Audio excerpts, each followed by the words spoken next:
ওর নাম সোনাই। সোনাই তার মায়ের সাথে মা লক্ষ্মীর পুজো করছে এবং তার মাকে অনেকক্ষণ ধরে প্রসাদ চাইছে। তার মা তাকে বলছে, একটুখানি সবুর করো, এক্ষুনি প্রসাদ দেব। দুষ্টুমি করো না, একটু বসো। ওম নমঃ ওম নমঃ। জয় মা লক্ষ্মী, সব কিছু দেখো মা, যেন আমি সামলে নিতে পারি। যমুনা তারকের 2 সন্তান। ওর নাম তো আগেই বলেছি, ও সোনাই, আর ওর দিদির নাম ছিল ঝুমা। যমুনা তারক অনেক সুখী পরিবার ছিল। তারা খুব ভালোভাবেই দিন যাপন করছিল। তারক সহ হকারি করত, তাদের সুখেই সংসার চলে যেত। কিন্তু একদিন ঘটে গেল এরকম একটা ঘটনা, যাতে তারকের পা বাদ হয়ে গেল একটা ভয়ঙ্কর অ্যাক্সিডেন্টে। তারপর থেকেই তারকের সংসার অনেক দুঃখে কষ্টে কোনো রকম চলে যায়। যমুনা জমিতে কাজ করে কোনোভাবে সংসারটা চালিয়ে নিত। তারা দুজন একসাথে খাওয়া দাওয়া করে যমুনা যায় মাঠের দিকে। সে প্রতিনিয়তই তাই কাজ করত। মারে, আমি আসি, তুই আর ভাইয়ের খেয়াল রাখিস কেমন? ঠিক আছে মা। এইভাবে যমুনা বেরিয়ে যায়। সে তাড়াতাড়ি করে ধান জমির দিকে চলে যায় কিছুটা খাবার বেঁধে নিয়ে। তারপর জমিতে সারাদিন কাজ করার পর জমির কাজ শেষ করে বাড়ির দিকে আবার রওনা হয়।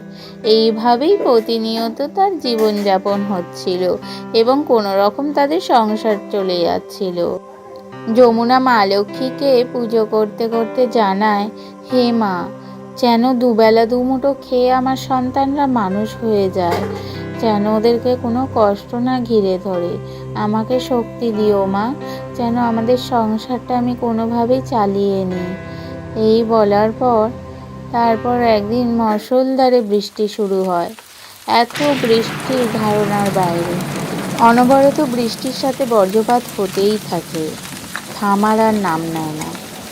পরের দিন সকালে যমুনা আবার বের হয় তার কাজেতে, কিন্তু হঠাৎ করেই আস্তে আস্তে তার শরীরটা যেন খুব খারাপ লাগে। তবুও সে মনের জোর দিয়ে কাজে চলে যায়। এরকমই পথে আরতি কাকিমার সাথে দেখা। কি যমুনা, কেমন আছো? ভালো আছি মাসি, তুমি কেমন আছো? আমি ভালো আছি, কিন্তু তোমাকে তো দেখে মনে হচ্ছে না তুমি ভালো আছো। হ্যাঁ মাসি, শরীরটা একটু খারাপ। ঠিক আছে, দিনকাল খুব খারাপ, তোমার ওপরই পুরো সংসার, সাবধানে থেকো। হ্যাঁ মাসি, তা তো থাকতেই হবে, কিন্তু প্রচণ্ড শরীরটা খারাপ লাগছে আজ, তবু এই কাজে যাচ্ছি। এরপর যমুনা মাঠে চাষ করতে করতে হঠাৎ মাথা ঘুরে পড়ে যায়। তারপর সে ভয়ঙ্কর অসুস্থ হয়ে যায়। সে আর কিছু করতে পারে না। এইসব দেখে ঝুমা খুব কাঁদতে থাকে এবং সে তাড়াতাড়ি করে কাজের সন্ধানে বেরিয়ে পড়ে। সে গ্রামের পর গ্রাম কাজের সন্ধানে বেরোতে বেরোতে বাজারের দিকে যায়, যদি সে কোনো কাজ পেয়ে যায়। যখন সে অনেকটা দূরে বাজারের দিকে গিয়ে দেখে এক বৃদ্ধা বেলুন বিক্রি করছে, কিন্তু সে আর পারছে না। তখন তাকে সে বলে, বুড়িমা, তোমার বেলুনগুলো আমি সব বিক্রি করে দেব, যাতে তোমার উপকার হয়, তার জন্য আমায় কিছু দিতে হবে না। বুড়িমা বলে, না, তোমার যতটুকু প্রয়োজন পড়বে তুমি নিও, আমার তো কেউ নেই, যদি আজকের দিনটা তোমার বাড়িতে আমাকে থাকতে দিতে। হ্যাঁ বুড়িমা, কোনো ব্যাপার না, তুমি চলো, দাঁড়াও, আমি সব বেলুনগুলো আগে বিক্রি করে আসি। এই বলে সে সমস্ত বেলুন বিক্রি করে দেয় এবং যে পয়সা বাঁচে তা দিয়ে কিছু সামগ্রী নিয়ে তারা দুজনে সেখান থেকে রওনা হয়। ঠাকুমা, চলো চলো, আমার বাড়ি এসেই গেছে বলে তারা তখন তাদের বাড়ি চলে আসে। এখানে বসো ঠাকুমা, আমি একটু রান্না করে নিয়ে আসি। এই বলে সে সেখান থেকে গিয়ে রান্নাঘরে যায় এবং রান্নাঘরে গিয়ে সে বলে, কি রান্না করি বুড়িমা, সবাই কি করে খাবে, কি রান্না করব। এরকম ভাবতে ভাবতে সে বলে খিচুড়ি বানিয়ে ফেলি। সে তখন খিচুড়ি বানিয়ে ফেলে এবং সেই খিচুড়ি খুব সুস্বাদু হয়। সে তাড়াতাড়ি করে খিচুড়ি রান্না করে বুড়িমাকে ডাকতে যায়। ঠাকুমা, ও ঠাকুমা, চলো ঠাকুমা, খেয়ে নেবে, চলো তাড়াতাড়ি চলো, না হলে এক্ষুনি খিচুড়িটা ঠান্ডা হয়ে যাবে। এই বলে তার পাশের ঘরে গিয়ে তারা সবাই একসাথে খেতে বসে এবং তখন ঝুমা জানায় যে এই তার মা, এই তার বাবা। মায়ের খুব শরীর অসুস্থ। তখন বুড়িমা সবাইকে দেখে এবং তারপর খাওয়া দাওয়া হয়ে গেলে বুড়িমা বলে, আমি আসি, হ্যাঁ মা। তখন, না ঠাকুমা, তুমি থেকে যাও না, আমার তো কোনো ঠাকুমা নেই, তুমি থাকলে আমাদের খুব ভালো লাগবে, থেকে যাও না। না রে মা, আমার অনেক কাজ আছে, আমি আসি মা। এরপর বুড়িমা চলে গেলে ঝুমা কিছু খাবার খায় এবং চিন্তা করে কিভাবে এর পরের দিনের খাবার জোগাড় করব। সে অনেক কষ্ট পায়। তার অসুস্থ মা কোনোভাবে তার কাছে এসে সেও কান্নাকাটি করে, কিভাবে জোগাড় করলি রে মা, কি করে হলো, এইভাবে কি করে চলবে। আমি জানি মা, একা সংসার চালানোর কষ্টটা আমি বুঝি, তোর উপর সমস্ত দায়িত্ব পড়ে গেল আমার জন্য।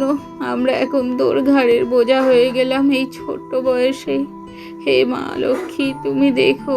ঝুমা বলে, মা চিন্তা করো না, আমি সব সামলে নেব, তুমি কোনো চিন্তা করো না, যাও মা গিয়ে শুয়ে পড়ো। সে তো তার মাকে বলে, কিন্তু সে অনেক কষ্ট পায়। সে মনে মনে চিন্তা করে, আমি কি করব, এই মানুষগুলোর মুখে কিভাবে দুটো অন্ন জগাবো। হে মা লক্ষ্মী, তুমি এখন ভরসা, কৃপা করো মা, কৃপা করো। এই বলে সে কাঁদতে কাঁদতে কখন ঘুমিয়ে পড়ে। সে অনেক ঘুমাচ্ছে, এমন সময় হঠাৎ কিছু একটা আওয়াজ হলো। সে দেখে তাকে যেন কেউ ডাকছে, ঝুমা, ও ঝুমা। ঝুমা উঠে দেখে তার সামনে একজন দেবী দাঁড়িয়ে আছে। এ কি, তো মা লক্ষ্মী, মা তুমি। তখন সবাই তখন সেখানে চলে আসে এবং মাকে দেখে তাকে প্রণাম করে আর বলে, মা আমাদের এত কষ্ট তুমি দেখতে পাচ্ছ মা, তুমি এসেছো। তখন মা লক্ষ্মী জানায়, হ্যাঁ, তোদের কষ্ট নিবারণ করতেই এসেছি। এই নে, আজ থেকে আর তোদের কোনো দুঃখ রইল না, তোরা আর কষ্টে থাকবি না। আজ থেকে তোদের সংসারে সর্বদা হাসি খুশি থাকবে এবং তোরা খুব সুখের জীবন যাপন করবি, এই আশীর্বাদ করলাম। তখন সবাই তাকে অনেক প্রণাম করে কোটি কোটি প্রণাম জানায় এবং মা লক্ষ্মী সেখান থেকে চলে যায়। তারপর থেকেই সবাই আনন্দে হৈ হৈ করে তাদের জীবন কাটিয়ে দেয়। তারা অনেক সুখে সংসারে আবার মিলেমিশে একসাথে থাকে।